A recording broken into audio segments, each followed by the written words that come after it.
If you think about it, on the press scene there are players whose names are directly associated with the Counter-Strike itself. Alexander Simple Kostolev, Matthew Zavel Herbout, and Christopher Gitright Ellison. These are the players who hence helped to write the history of our favorite game, and today we're going to talk about one of those legends. Don't forget to subscribe and leave a like, it really helps the channel grow.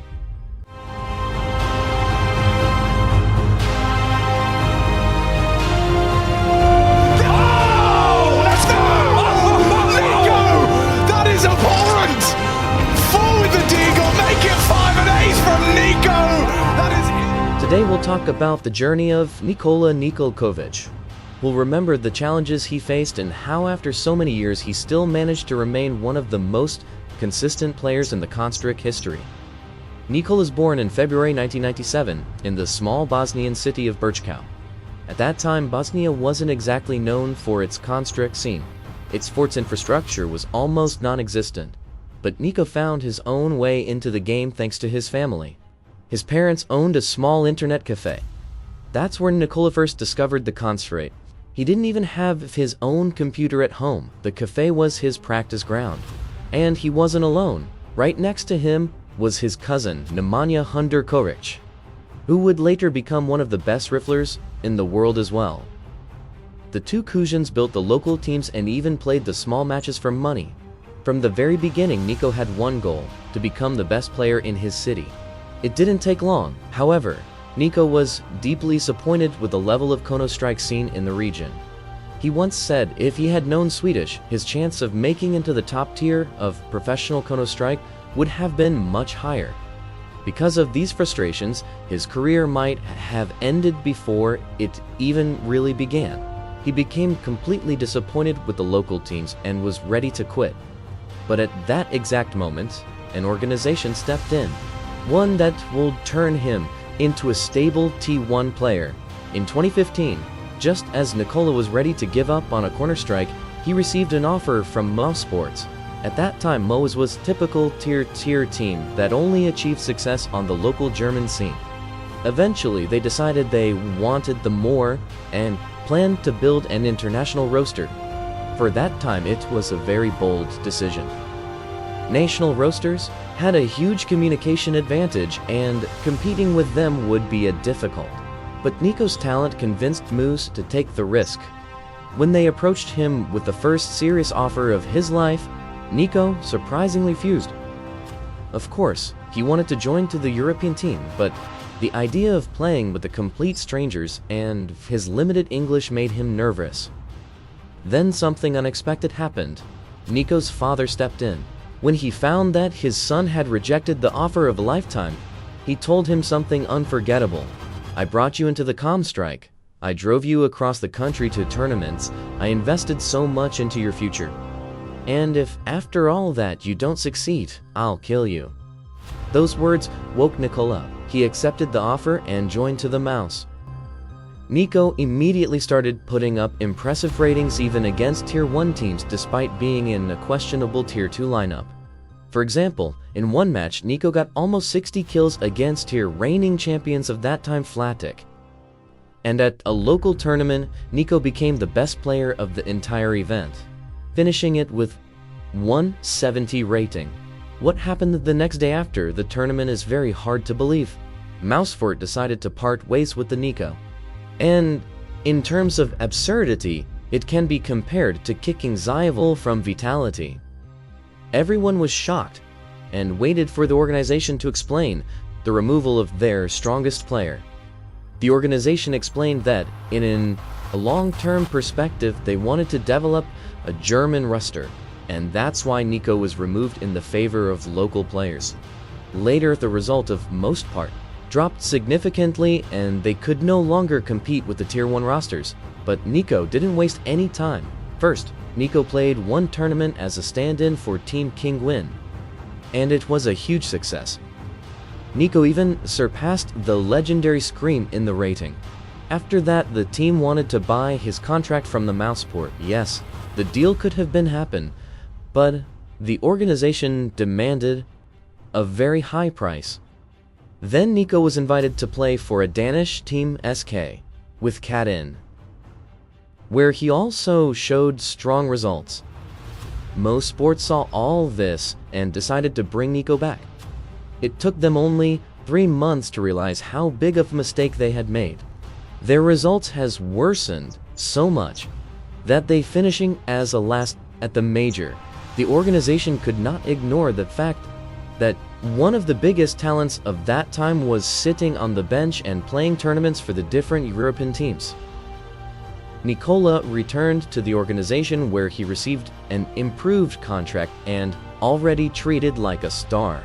The following year, the team made several roster changes and qualified for the historically important event Katowice.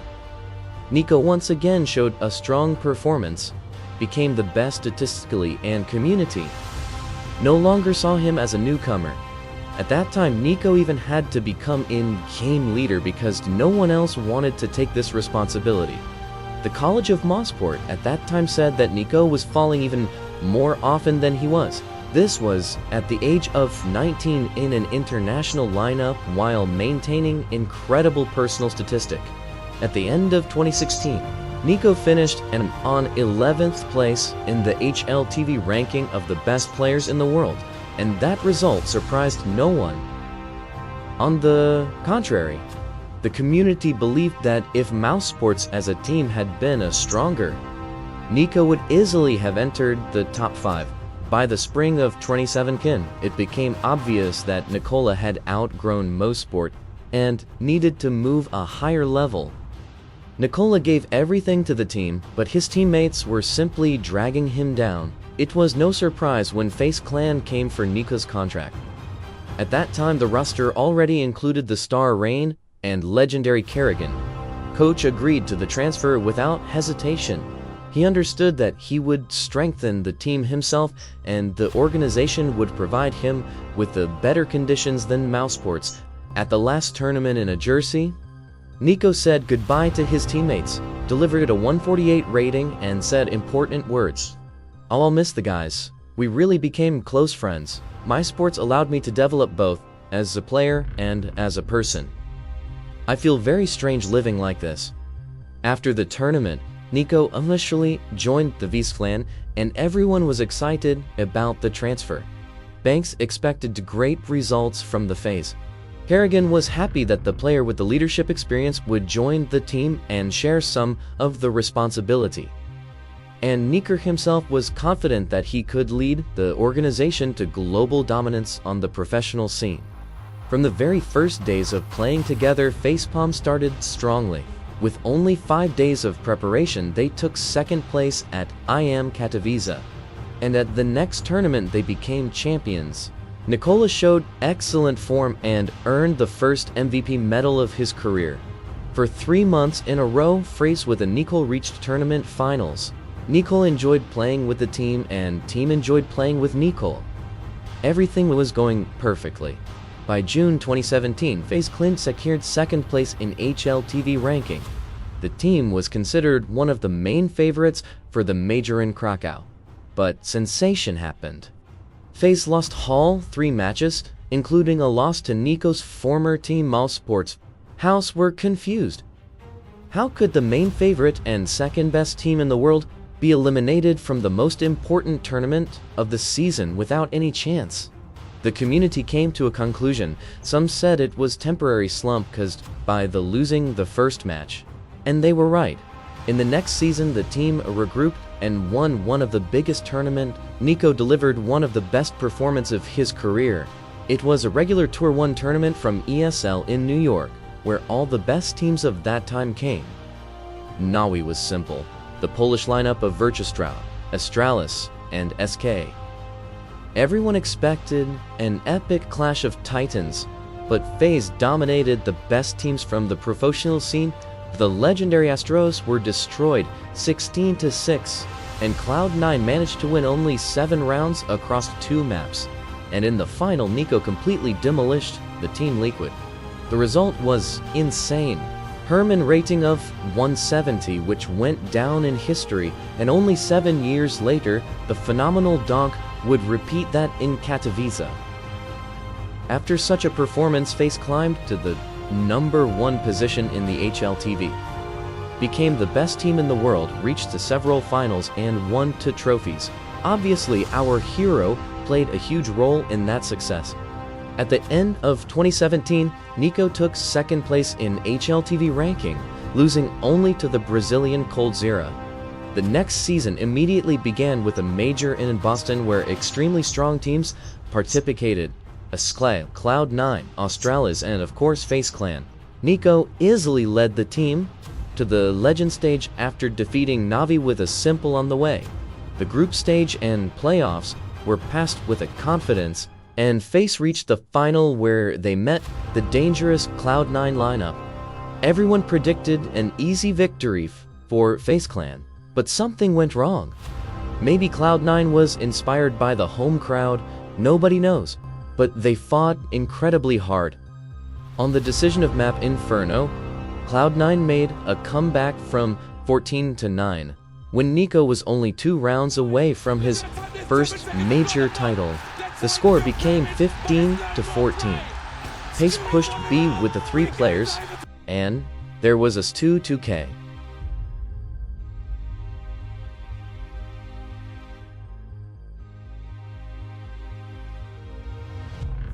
The match went into the overtime. FaZe lost 22-19, and the first major foil in NiKo's career turned it into a bitter disappointment.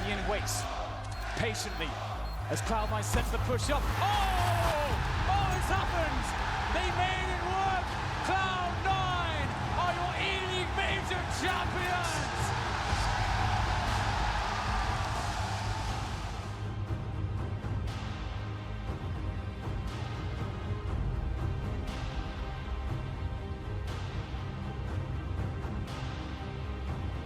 That match left a huge mark on Nikola's career. Such a defeat would not help but affect the team results. FaZe Clan began exciting tournaments in the semifinals at best, and big trophies were out of the reach. Despite this, NiKo still showed good individual numbers, but it was not enough for consistent victories. The team dropped initial TV ranking and went to a difficult period. At the major in September, the atmosphere in the Rooster was extremely tense. The communication tails Anger. After losing to Navi, they even had to change their in-game leader. Yes, right. During the tournament, Kerrigan stepped down from the leadership role and responsibility fell on Nikola.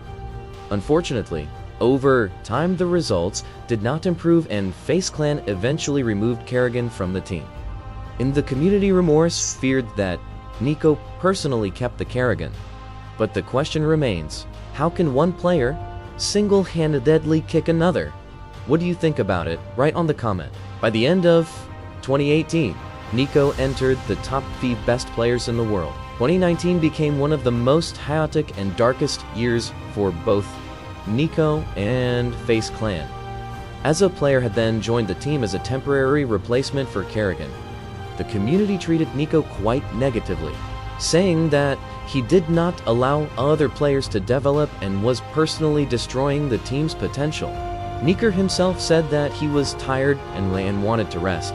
He also stated that he did not want to be a leader. Sometimes he gave the captain role to Adrian, sometimes he took it back. In the end of the year, he dropped to 11th place in the HLT ranking.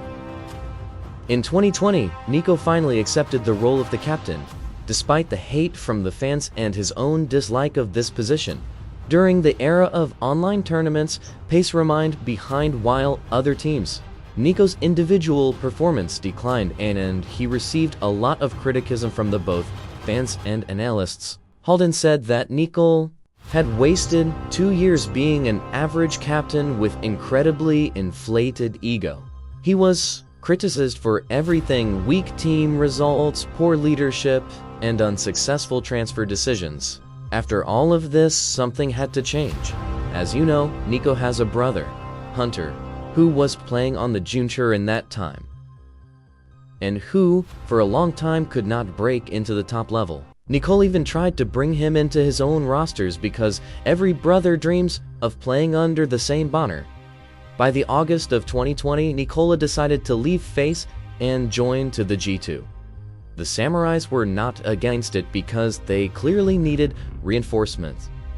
The transfer was discussed by everyone connected to the professionals he's seen. He faced fans called Nico Aeroit, who destroyed the team and run away. There were also many discussions about the transfer fee.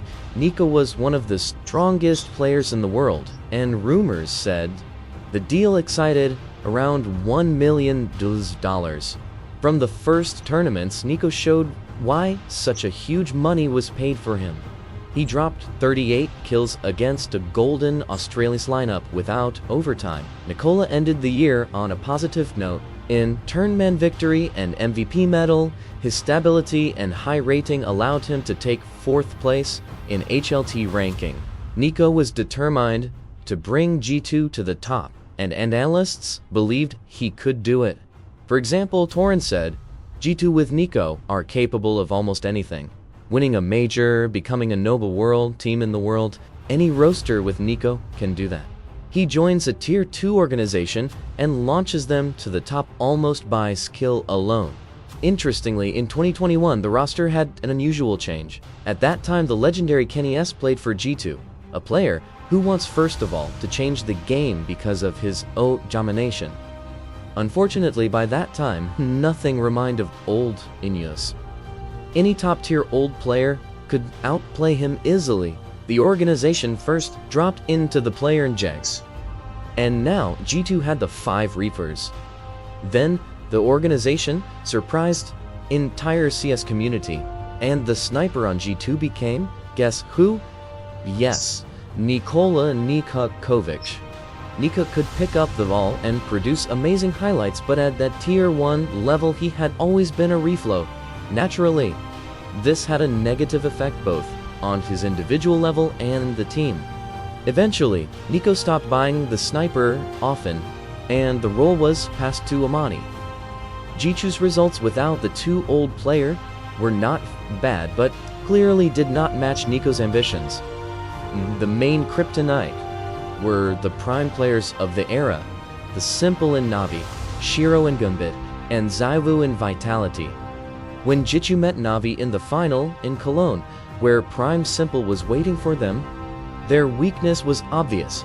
Simple killed Amanek 21 times while Amanek managed only 7 kills against Sasha. In the end, the G2 roster looked something like this. Jess.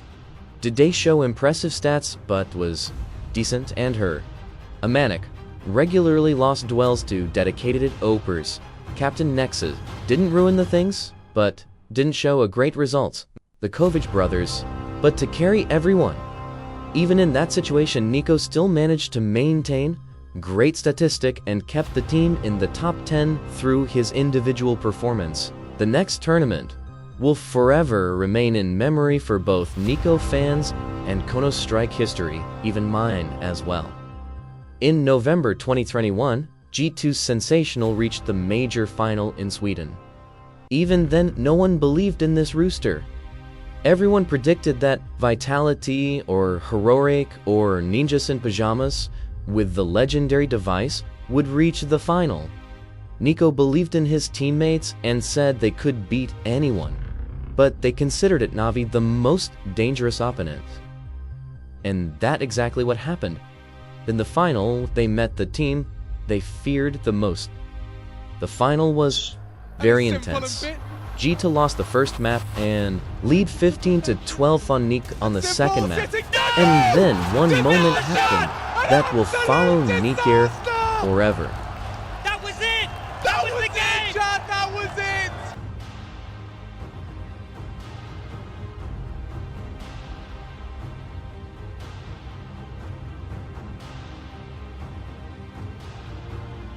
That means completely broke GTR mentality. Nico and his team couldn't stop Knives' comeback, and with a score of 19-22, Nico lost the second major final of his career.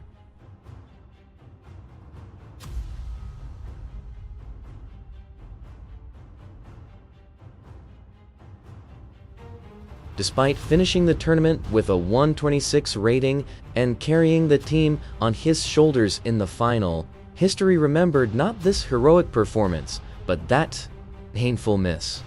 After that, NiKo played 2 more tournaments with strong results, but did not become a champion. At the end of the year, he secured 3rd place among the best players in the world. The year 2022 started with a roster change. Captain Nexa and old player Amanek were removed from the team, and in their place came Alexi B and 16-year-old Ilya Monastu Osipov.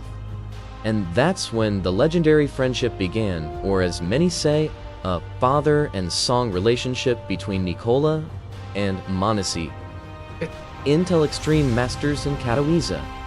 Despite having 2 newcomers in the roster, G2 managed to reach the playoffs and finally defeat Natus Vincier, who had been robbing NiKo boat the entire previous year. Unfortunately, in the final they lost to the FaZe Clan under the leadership of Aragon, who had returned to the roster at that time. Analysts Young-Go In, owner of which, said that NiKo has experienced more crushing defeats than anyone else in a Counter-Strike. But his strength lies in the fact that he always recovers from the losses and continues to show consistent performance and high results. Unfortunately, the G2 roster was not able to achieve strong results.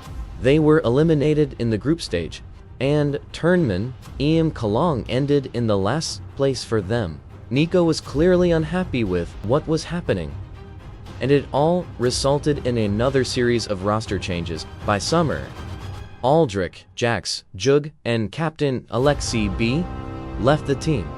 Guess who pupils started blaming for the removal of the leader? Yes, that's right, NiKo. Once again, NiKo was heavily criticized, with the people saying that captains kept getting removed from his teams. Even tough Nikola himself spoke about Alexi B strictly in a positive way. Donkan Tharan Shields said that his problem, the G2, wasn't the captain or any of her players, but the fact that NiKo keeps asking for them to be changed. In August, Justin JKS Savage and Ronson's Hoochie Mailson joined the team, with the Hoochie taking the role of the captain. Bones warmly welcomed the Anchor player, but were upset about the captain because many believed he was inferior to Alexi B in almost every aspect. The new Roosters started their first event very energetically, but after that the fans only wanted to cry, especially when they lost at the Rio Arima to the Tier 2 team. 1 win, and the Team World Top 60 team, Gamer Legend. NiKo described those moments as emptiness and pain. After the event coach left roster, saying that his time in U2 had been useless and that he felt unhappy there. The communist community was furious and even suggested that organization should kick NiKo. But as you can imagine, it didn't break and showed determination to come back stronger. NiKo said the following: "These next 2 months will probably be some of the hardest in my career. You can hate me as much as you want, I deserve it. But I'm not going to give up or lower my head, I promise that."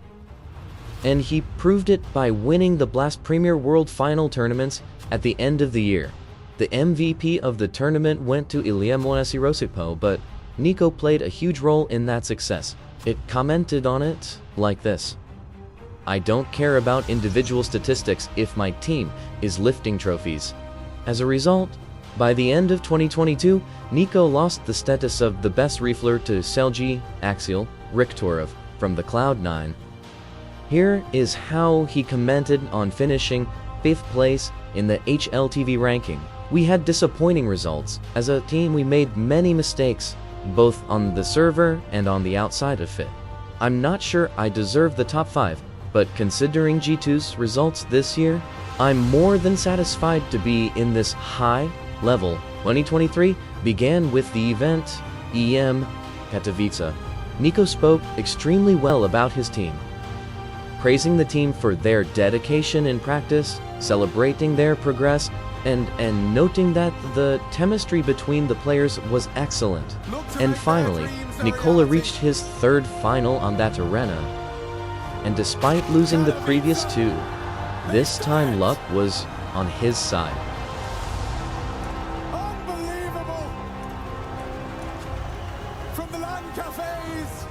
and local tournaments now.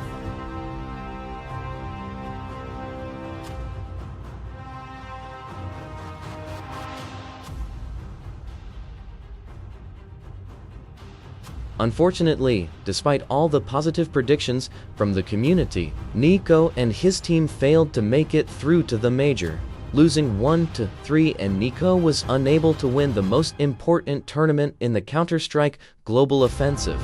Marcelu Colgera David did it once, surpassing him. And Finn Kerrigan Anderson did it as well. Said the same captain he was rumored to have removed from the FaZe Clan roster.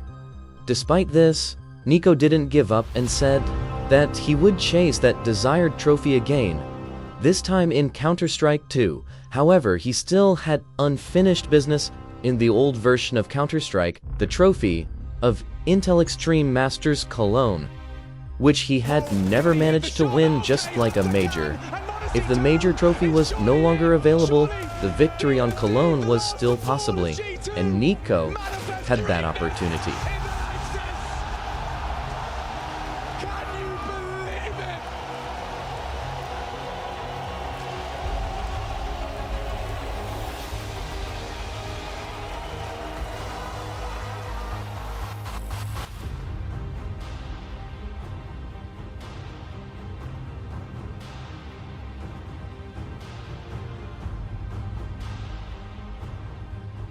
In my opinion, it was a very beautiful way to close that chapter, with an NDP medal and trophy in his hand.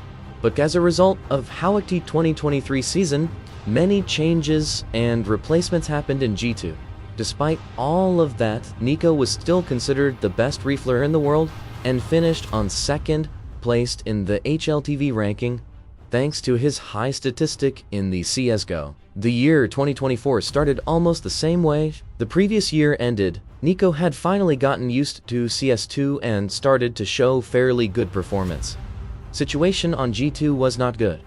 They lost Katowice, but on the major in Denmark, something is happening. Something interesting. We can consider it as a gift from Vitus Pro, exactly from Jang. Napping Terno's score 11-11, the opponents had already entered the B-side, and due to poor optimization of CS2, James' game suddenly crashed. Has he crashed? He's crashed. Oh no, in a pivotal round. He's at the back of the site in the open. That was the open at post one. That's a dream scenario. G2 have been given road to run. Can they close the gap? Mir hits his. It's 1-for-1. It's only Flit, and G2 miraculously saving themselves yet again. If it hadn't been for this incident, NiKo and his team might have been eliminated in the group stage. Thanks to the game back, they reached the semi-finals, where they completely outclassed by Gemi Legend. Despite the painful defeat, the next tournaments in Sydney became an obvious surprise for everyone. G2 Esports went there without captain. And contrary to all expectations, the new in-game leader wasn't experienced Nexa, but Nikola himself, and he led his team all the way to winning the tournament. Right after the tournament, the organization finally listened to community and signed the promising Mario Malmstemdi Samoya, and experience it, Janos Snacks Agarelski. The new Jitter roster performed quite well, winning 2 Blast tournaments and reaching the final of the Resport World Cup. However, everyone expected NiKo to leave because rumors said he had already signed with the Falcons. After that, NiKo officially joined the Falcons. At first, the team struggled to find their game, as if something was missing. Then, Tim Falconis bought the Monarchy from Jitsu for a mere $2 million. After signing Monarchy, the results improved significantly. Only Vitality could stop them. However, roster change continued. After Madisk left, the young talent Kiyasuki joined. NiKo finished the year at a record low 18th place in the HLT ranking. According to College, he was not disappointed because constant roster change and instability led to that results. But this is NiKo. He never gives up and never loses his hand. Through every roster change, every criticism, every painful defeat, NiKo always stood up again. He won trophies and medals and reminded one of the most magically gifted rifflers in the game has ever seen. And that brings us to the final question. Who is NiKo? NiKo is not just superstar player. He is one of the greatest rifflers in the country's history. A player who carried teams, built lineups, and pushed the level of mechanical skill to another dimension. But there is still one trophy missing from his collection, the Major. And maybe that's exactly what makes his story so powerful. And one day sooner or later, the Saturday will go quiet. The last round will be won, and Nikola NiKo Kovač will finally lift a major trophy. And when that moment comes, it won't just be a victory. It will be the ending of one of the greatest stories in the Counter-Strike history. Thank you very much for watching this video until the end. Subscribe and be with us. This new channel or need you. Thank you.